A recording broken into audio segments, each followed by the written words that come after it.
여러분, 지금 당장 핸드폰 결제 내역 한번 열어보시겠어요? 넷플릭스, 유튜브 프리미엄, 멜론이나 스포티파이, 쿠팡 로켓 와우, 네이버 플러스, 클라우드 스토리지까지 다 더하면 얼마 나오세요? 저도 한번 해봤거든요. 저 솔직히 말씀드리면은 저도 뭐 한 달에 몇만 원 정도겠지 하고 안일하게 생각했어요. 그런데 막상 더해보니까 월 9만 원이 넘더라고요.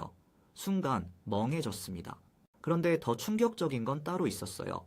지금 이 순간 스트리밍과 게임 구독 서비스의 인플레이션율이 쇠고기 가격 상승률보다 높습니다. 미국 노동통계국 BLS 데이터 기준으로 2025년 CPI 세부 항목 중에서 스트리밍 게임 구독이 가장 높은 인플레이션율을 기록했어요. 즉석 커피 28%, 쇠고기 17.8%보다도 높은 수준입니다. 우리가 매달 아무 생각 없이 결제하는 그 구독료가 마트에서 고기값 오른 것보다 더 빠르게 오르고 있다는 얘기예요. 그리고 이게 10년 뒤엔 어떻게 되는지 아세요? 월 10만 원짜리 구독료를 만약 그 돈을 연 5% 수익률 ETF에 10년 동안 꾸준히 넣었다면 약 1,550만 원이 됩니다. 지금 여러분이 매달 넷플릭스, 스포티파이 클라우드에 내는 그 돈이 사실은 1,550만 원짜리 선택이라는 거예요. 물론 구독 서비스를 다 끊으라는 말이 아닙니다. 저도 넷플릭스 봐요. 유튜브 프리미엄도 씁니다. 하지만 오늘 제가 말씀드리고 싶은 건 이 구독료가 어떻게 조용히 아무도 눈치채지 못하는 방식으로 우리 지갑을 갉아먹고 있는지 그 메커니즘을 정확히 알아야 한다는 겁니다. 왜냐하면 알고 당하는 것과 모르고 당하는 건 완전히 다르거든요. 오늘 영상 끝까지 보시면 여러분은 이 숨은 인플레이션이 어떻게 작동하는지 그리고 어떻게 하면 손해보지 않고 영리하게 대응할 수 있는지 정확히 알게 되실 겁니다. 본격적으로 시작하기 전에 딱 한 가지만 부탁드릴게요. 이 채널에서는 오늘처럼 우리가 일상에서 무심코 지나치는 경제 현상들, 즉 내 월급이 왜 항상 부족한지, 내가 모르는 사이 돈이 어디로 새고 있는지, 그리고 그걸 어떻게 막을 수 있는지를 쉽고 구체적으로 다룹니다. 전문가 용어 없이 숫자로, 실제 사례로 여러분 삶에 바로 적용 가능한 내용으로요. 구독과 좋아요 한 번만 눌러주십시오. 알림 설정까지 해주시면 이런 영상 올라올 때마다 바로 받아보실 수 있습니다. 자, 그럼 시작해볼게요. 숨은 인플레이션이라는 말 들어보신 적 있으세요?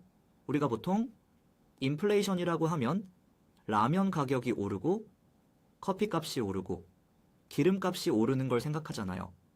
마트 가면은 영수증 보고 이거 저번 달보다 비싸졌네 하고 바로 체감이 되는 거요. 그러니까 반응도 하게 되고 더 소비를 줄이거나 다른 브랜드로 바꾸거나 하는 행동 변화가 일어나죠. 그런데 이제 구독료 인플레이션은 달라요. 완전히 달라요. 이제 매달 자동으로 빠져나가는 구조이기 때문에 우리 뇌가 이걸 지출로 인식하지 않아요. 처음 결제할 때 한 번 동의하고 나면 그 다음부터는 그냥 배경음처럼 존재하는 거예요. 매달 고통이 없으니까 인식도 없는 거죠. 비유를 하나 들어볼게요. 수돗물이 조금씩 새는 집을 상상해 보세요. 콸콸 쏟아지는 게 아니라 수도꼭지에서 한 방울, 두 방울씩 새는 거예요. 한 달 동안은 별로 티가 안 나요. 근데 1년이 지나면은 수도 요금이 확 올라 있는 거죠. 구독 크리프가 정확히 이 구조입니다. 한 방울씩 조용히 꾸준히. 경제학자들은 이 현상을 구독 크리프, subscription creep라고 부릅니다. 크리프라는 단어 자체가 살금살금 기어오는 것이라는 뜻이에요. 소리 없이 올라오는 비용이라는 거죠. 그리고 이게 단순히 개인 소비 습관의 문제가 아닙니다. 한국 구독경제 시장 규모만 봐도 알 수 있어요. 2016년에 25조 9천억 원이었던 시장이 2020년에 40조 1천억 원이 됐고 2025년에는 이제 100조 원 돌파가 전망됩니다. 이 9년 만에 거의 4배가 된 거예요.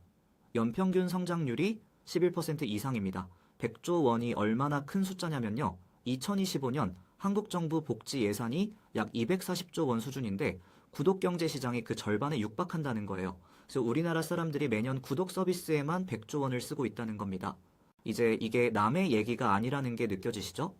오늘 영상에서는 이 애수문 인플레이션이 어떤 메커니즘으로 작동하는지, 기업들이 어떤 방식으로 우리를 낙인시키는지, 그리고 우리가 어떻게 대응해야 하는지를 단계별로 짚어드리겠습니다. 크게 4가지 흐름으로 가겠습니다. 첫째, 구독 크리프가 어떻게 작동하는가? 둘째, 기업들의 실제 가격 인상 전략과 타임라인. 셋째, 가장 흔한 반론들에 대한 솔직한 반박. 넷째, 지금 당장 실천할 수 있는 구체적인 행동 계획. 이 순서로 가겠습니다. 자, 첫 번째입니다. 구독 크리프 어떻게 작동하는가? 2025년 기준으로 미국 소비자 한 명이 평균적으로 보유한 구독 서비스는 8.2개입니다. 스트리밍만 따지면 4개고요. 그리고 스트리밍에만 월 평균 $69, 한화로 약 9만 원을 쓰고 있어요. 여기에 소프트웨어, 클라우드 스토리지, VPN, 피트니스 앱까지 합산하면 실제 월 지출은 훨씬 더 커집니다. 한국도 크게 다르지 않아요. 넷플릭스, 유튜브 프리미엄, 쿠팡 로켓와우, 네이버 플러스, 멜론 또는 스포티파이, 아이클라우드나 구글 원 클라우드 스토리지, 여기에 웹툰 구독이나 피트니스 앱까지 더하면 쉽게 월 10만 원을 넘어요. 그런데 왜 사람들은 이걸 인식하지 못할까요? 심리학의 인지적 구두소의 커그니티브 마이저 이론이 있어요. 우리 뇌는 에너지 소비를 최소화하려는 경향이 있어서 반복적으로 발생하는 소액 결제는 아예 의식적 판단 대상에서 제외시켜버립니다. 매달 자동으로 빠져나가는 4,900원, 9,900원, 13,900원은 뇌가 처리 비용이 너무 크다고 판단해서 그냥 배경으로 밀어버리는 거예요. 이게 얼마나 강력하냐면 한 연구에서 소비자들에게 자신의 월 구독 지출을 추정하게 했더니 실제 지출의 절반 이하로 추정하는 경우가 대부분이었다고 해요. 우리 뇌가 구조적으로 이 비용을 과소평가하도록 설계되어 있다는 겁니다. 기업들은 이 심리를 정확히 알고 있어요. 그래서 처음에는 무료 체험으로 시작합니다. 1개월 무료, 3개월 무료. 이 기간 동안 여러분의 소비 습관을 데이터로 분석하고 서비스에 익숙해지게 만들어요. 넷플릭스에서 보던 시리즈가 있고 스포티파이에 내 플레이리스트가 쌓이고 구글 포토에 5년치 사진이 저장되면 이제 해지 버튼을 누르는 게 단순한 경제적 계산이 아닌 심리적 상실로 느껴집니다. 이걸 락인, 럭인 효과라고 해요. 자물쇠로 잠근다는 거죠. 마치 이사 가기 너무 귀찮아서 월세가 올라도 그냥 계속 사는 것처럼 데이터와 콘텐츠 소비 습관이 플랫폼에 묶여버리면 가격이 올라도 해지를 못하는 거예요. 그리고 또 하나, 스킨플레이션, 스킨플러션더 이라는 개념도 알아야 해요. 이건 가격을 올리는 대신 품질을 슬쩍 낮추는 방식이에요. 스트리밍 서비스에서 광고 없는 플랜이 원래 기본이었는데 이제는 광고 포함 저가 플랜을 기본으로 내세우고 광고 없는 플랜은 프리미엄으로 격상시키는 거잖아요. 가격표상으로는 기본 요금이 안 올랐는데 같은 돈으로 이제 광고를 봐야 하는 상황이 된 거예요.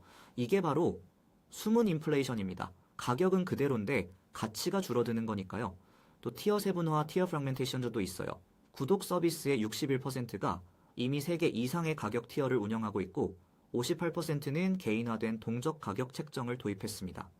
쉽게 말하면 여러분이 어떤 기능을 쓰고 싶으면 더 비싼 플랜으로 업그레이드 해야 하는 구조가 점점 강화되고 있다는 거예요.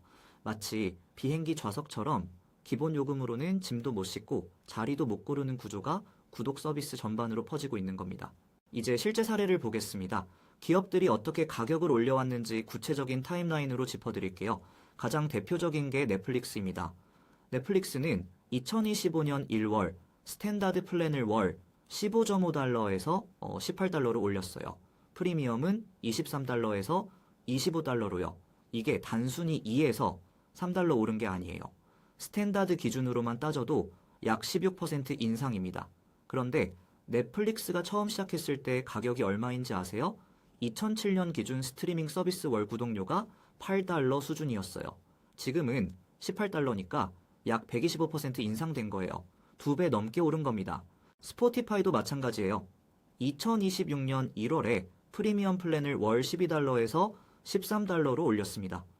파라마운트 플러스도 2026년 1월에 가격 인상을 단행했고요. 이게 개별적으로 보면은 고작 1달러처럼 보이지만 구독 서비스 8.2개를 보유한 소비자 입장에서 각 서비스가 연간 1에서 2달러씩 올리면 1년에 10에서 20달러, 한화로 13,000원에서 26,000원이 조용히 더 빠져나가는 거예요. 그리고 이걸 가장 잘 설명해주는 개념이 삶은 개구리 효과입니다.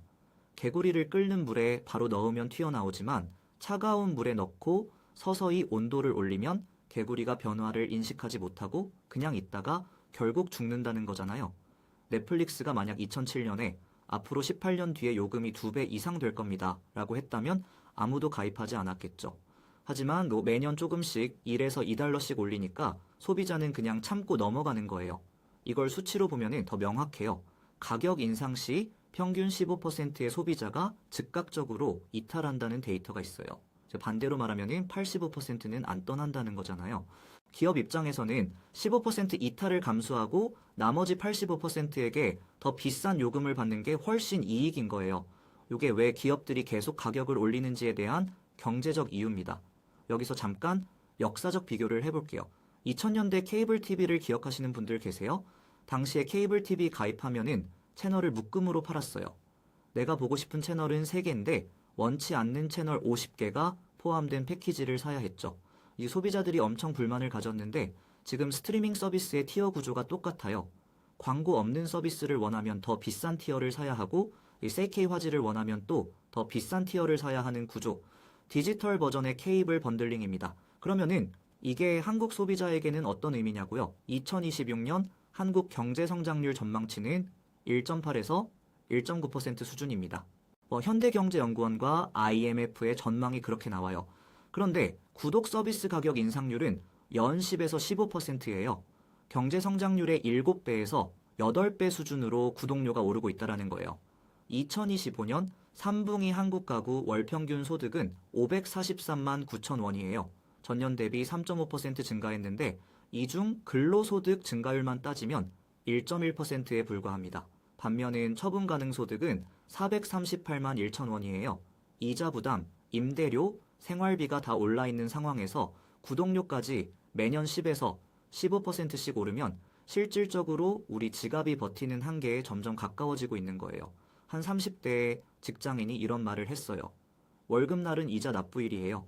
이 말이 뼈를 때리는 이유가 고정 지출이 너무 많아서 월급이 들어오자마자 다 나가버린다는 거잖아요. 그 고정 지출 중에 구독료가 조용히 자리를 차지하고 있는 겁니다. 자, 여기서 반론을 짚고 넘어가겠습니다. 이 영상을 보시면서 이렇게 생각하시는 분들이 분명히 계실 거예요. 첫 번째 반론. 나는 구독 서비스 다 쓰는데요. 충분히 가치 있어요. 맞아요. 실제로 쓰는 분들도 많으세요. 저도 그 말에 동의하는 부분이 있어요. 넷플릭스에서 영화 한 편 보는 게 극장 가는 것보다 훨씬 싸고 스포티파이 한 달 요금이 CD 한 장보다 저렴한 건 사실이니까요. 그런데 핵심 질문은 이겁니다. 지금 이 순간 여러분이 구독 중인 8개 이상의 서비스를 전부 실제로 쓰고 있나요? 딜로이트 2025 조사에서 미국 소비자의 41%가 스트리밍 서비스가 가격 대비 가치가 없다고 응답했어요. 전년 대비 5%포인트 상승한 수치예요. 그리고 2024년에 소비자의 40.3%가 구독 서비스를 해지한 경험이 있는데 동영상 스트리밍 해지가 54.5%, 음악 스트리밍이 22.9%였어요. 이 숫자들이 말해주는 건 많은 사람들이 실제로는 충분히 활용하지 못하고 있다는 거예요. 제가 직접 확인해 봤는데요. 저도 클라우드 스토리지 2개를 동시에 구독하고 있더라고요. 하나는 아이폰이라 아이클라우드를 쓰고 또 하나는 구글 포토 때문에 구글 원을 쓰고 있었어요. 2개를 동시에 쓸 이유가 없는데 그냥 자동 갱신이 되고 있었던 거예요. 이게 전형적인 구독 크리프입니다. 두 번째 반론. 구독이 단품 구매보다 오히려 저렴하지 않나요? 이것도 맞는 말이에요. 어도비 포토샵을 예전에는 수십만 원의 패키지로 샀는데 지금은 월 구독으로 훨씬 적은 돈으로 쓸 수 있잖아요. 전문가 도구를 구독으로 접근하는 건 분명히 경제적으로 이점이 있어요. 하지만 이 논리가 성립하려면 조건이 있어요. 매달 꾸준히 쓰는 서비스여야 한다는 거예요. 1년 중 3개월만 쓰는 서비스를 12개월 구독하면 단품 구매보다 비싼 거예요. 그리고 가격이 매년 10에서 15%씩 오른다면 처음엔 저렴했던 구독이 몇 년 뒤엔 더 이상 저렴하지 않을 수도 있어요. 세 번째 반론. 편리함에는 돈을 내는 게 당연한 거 아닌가요? 기업이 나쁜 건 아니잖아요. 맞습니다. 기업이 나쁜 게 아니에요. 기업은 당연히 이익을 추구하고 소비자에게 편의를 제공하는 대가로 합리적인 요금을 받는 건 정상적인 비즈니스예요. 저도 그 부분은 인정해요. 제가 문제라고 말하는 건 기업의 전략이 아니에요. 소비자인 우리가 이 구조를 인식하지 못하고 있다는 게 문제라는 거예요. 알고 쓰는 것과 모르고 쓰는 건 완전히 다른 얘기잖아요.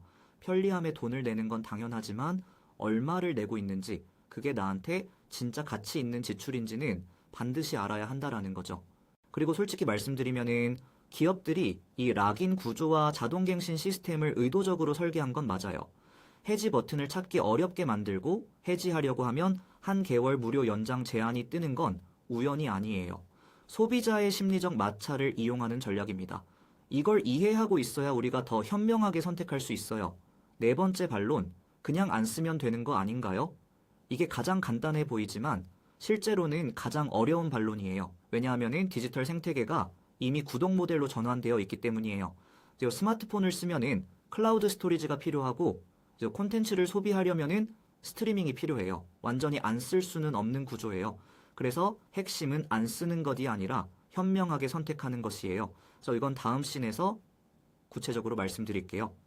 자, 이제 기회비용 이야기를 해볼게요. 이 부분이 오늘 영상에서 제일 중요한 부분이라고 생각해요. 월호만 원이 1년이면 60만 원이에요. 이건 누구나 알죠? 그런데 이 60만 원을 매년 연 5% 수익률의 ETF에 투자한다고 생각해보세요. 10년 뒤면 어떻게 될까요? 복리 계산으로 약 775만 원이 됩니다. 월호만 원짜리 구독료가 사실은 10년 뒤 775만 원짜리 선택이라는 거예요. 그리고 현실적으로 월구독 총액이 10만 원인 분들은 10년 뒤 약 1,550만 원의 기회비용이 발생해요. 이게 뭔가 와닿지 않는 분들을 위해 다르게 표현해 볼게요. 1,550만 원이면은 국내 여행 15번, 해외 여행 5번 또는 노트북 3대를 살 수 있는 돈이에요. 지금 여러분이 매달 구독료로 내는 돈이 10년 후에 그 선택들을 포기하는 것과 같다는 거죠. 물론 이 계산이 그러니까 구독 서비스를 다 끊어라는 뜻은 아니에요. 가치 있는 서비스에 돈을 쓰는 건 당연히 해야 해요. 하지만 내가 지금 쓰지도 않는 서비스에 매달 돈을 내고 있다면 그 돈의 기회비용을 한 번쯤은 계산해봐야 한다는 거예요. 저도 처음에는 이 계산을 안 했거든요. 그냥 뭐 한 달에 몇천 원이잖아 라고 생각했어요. 그런데 1년, 2년, 5년 단위로 계산해보니까 완전히 다른 숫자가 나오더라고요. 그때부터 구독 서비스를 볼 때 이게 나한테 진짜 가치 있는 지출인가를 먼저 생각하게 됐어요. 그리고 이 기회비용 개념을 2030세대에 대입해보면 더 명확해져요. 한국의 2030세대는 OTT, 음악 스트리밍, 웹툰, 클라우드, 피트니스 앱 등 다수의 구독을 보유하면서도 전체 지출 규모를 정확히 파악하지 못하는 경우가 많아요. 그러면서 동시에 나는 왜 저축이 안 될까라고 고민하는 거예요. 이 두 가지가 연결되어 있다는 걸 인식하는 것만으로도 큰 변화가 생길 수 있어요. 한국 가구의 처분 가능 소득이 438만 1천 원인데 이 중 이자, 임대료, 식비, 교통비 등 필수 지출을 빼고 나면은 실제 자유롭게 쓸 수 있는 돈은 얼마 안 돼요. 그 제한된 돈 안에서 구독료가 인식되지 않는 고정비로 자리 잡고 있는 거예요. 이 부분이 유익하셨다면 좋아요 한번 눌러주세요. 이런 콘텐츠가 더 많은 분들에게 닿을 수 있게 도와주십니다. 자, 이제 가장 실용적인 부분입니다. 지금 당장 실천할 수 있는 행동 계획을 드릴게요. 첫 번째, 구독 감사, 서브스크립션 어디트를 지금 당장 하세요. 오늘 영상 끝나고 바로 핸드폰 결제 내역을 여세요. 지난 3개월치를 보시면은 모든 자동 결제 항목이 나와요. 그걸 리스트로 만들어 보세요. 서비스명, 월 금액, 마지막으로 실제 사용한 날짜, 이 3가지만 적어 보세요. 제가 직접 해봤는데요. 리스트 만들고 나서 이거 언제 가입했지? 하는 서비스가 2개나 나왔어요. 1년 넘게 자동갱신이 되고 있었는데 거의 안 쓰고 있었던 거예요. 그 2개 해지하니까 한 달에 2만 원이 바로 절약됐어요. 1년이면 24만 원이에요. 두 번째, 30일 사용 규칙을 적용하세요. 새 구독 서비스를 가입할 때 무료 체험 기간이 끝나기 7일 전에 알람을 설정해 두세요. 그리고 그 7일 동안 지난 30일 동안 이 서비스를 며칠이나 실제로 썼나를 체크하세요. 10일 미만이면 해지하는 거예요. 이 간단한 규칙 하나로 불필요한 구독을 상당히 줄일 수 있어요. 세 번째, 구독 로테이션 전략을 쓰세요. 모든 스트리밍 서비스를 동시에 구독할 필요가 없어요. 보고 싶은 콘텐츠가 있을 때 그 서비스만 일해서 2개월 구독하고 다 보면 해지하고 다른 서비스로 옮기는 거예요. 넷플릭스에서 보고 싶은 시리즈 다 봤으면 해지하고 다음 달엔 디즈니 플러스나 애플 TV로 옮기는 시기예요. 이렇게 하면 스트리밍 지출을 절반 이하